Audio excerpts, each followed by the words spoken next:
Bear here with If That's the Case, and today I'm at a person's house who's really close to me, really dear to me, and they've allowed me to do a review on their Cooler Master Elite 130 case. So let's dive in.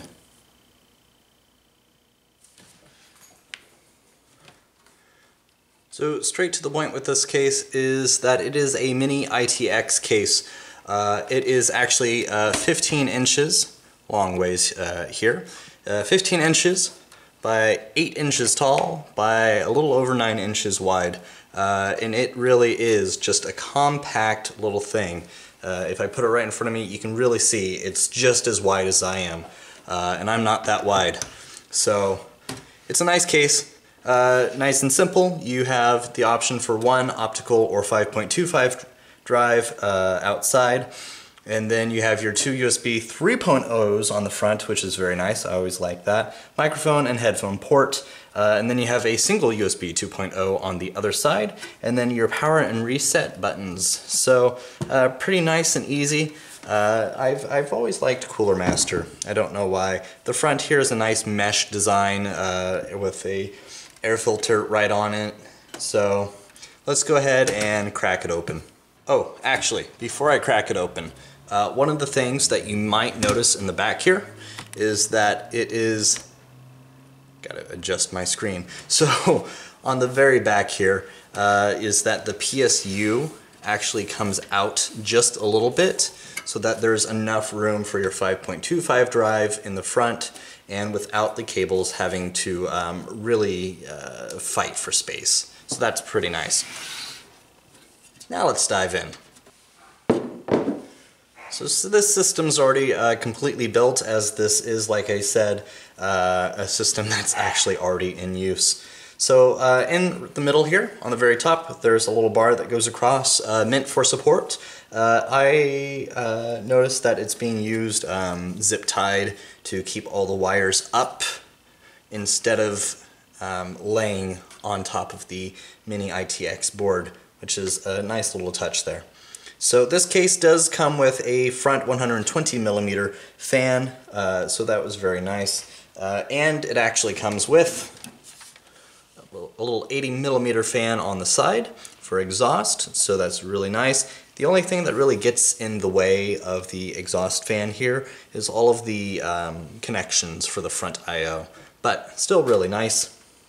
You can fit a full ATX CPU in here, and then what you want to do with this case is you want to make sure that the fan is pointing up, not down. That way it can actually go out of its own filtered spot there on the case. Like trying to figure out how do I hold this exactly for the camera. So underneath the optical bay drive is a single spot for a 2.5 drive or a solid state drive, and then there is a spot down below on the very bottom of the case for another 3.5 inch drive or a 2.5 inch drive depending upon your liking. So that's kind of nice that they gave you the option down below for a full size or 2.5 inch drive. As well as being able to put one down below. You can unscrew this right on off, and then you can go ahead and you can put yourself either another 3.5 inch drive sideways, or you can go ahead and put yourself a solid state drive either up and down or sideways, whichever your liking is, into this case, and that actually gives you up to 3 drives in here, all with mounting areas. And also, if you did not have an optical drive bay on the very top here, there's more room or more mounting spots for you to have a 3.5 or 2.5 inch drive where the optical drive would be. So in total, there's actually 4 spots if you do not have an optical drive in here for your hard drives or solid state drives, or there are 3 spots if you do have an optical drive. So it's nice that Cooler Master is giving you these choices, which is one thing that I've always enjoyed or appreciated about Cooler Master, is that they give you options.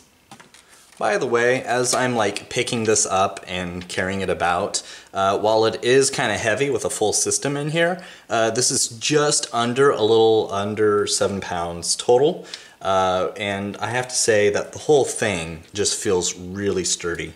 So I do appreciate the fact that they've gone and added in this little support bar across here and everything to really give it a sturdy feel.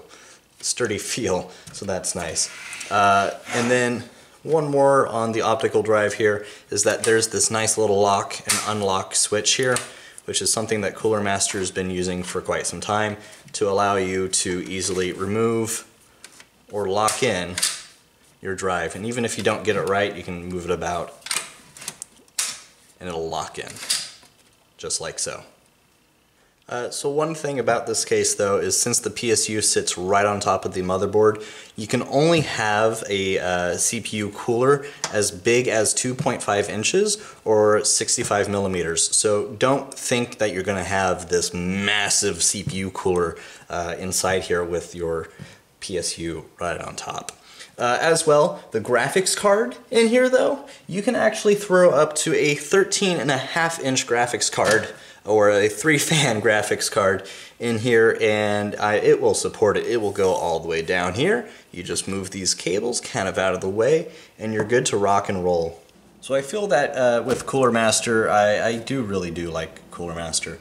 When you look at their products online, when they say they have something, they really do have that down to the T and probably then some. Sorry if you hear the dogs barking in the background. So before I wrap up this video, I just wanted to give a special thanks to my dad who let me do this review on his case and who has let me record the case inside of his house, and just I enjoyed this video actually a little more because this case has a little more meaning to me as it has meaning to my father who owns the computer. Anyways, go ahead and hit the like button if you liked this video, dislike if you didn't like it. Let me know, leave a comment down below telling me your thoughts, maybe why you did not like this video. Go ahead and subscribe if you'd like to, or watch some of the older videos that we've posted in the past. Hope to see you next time.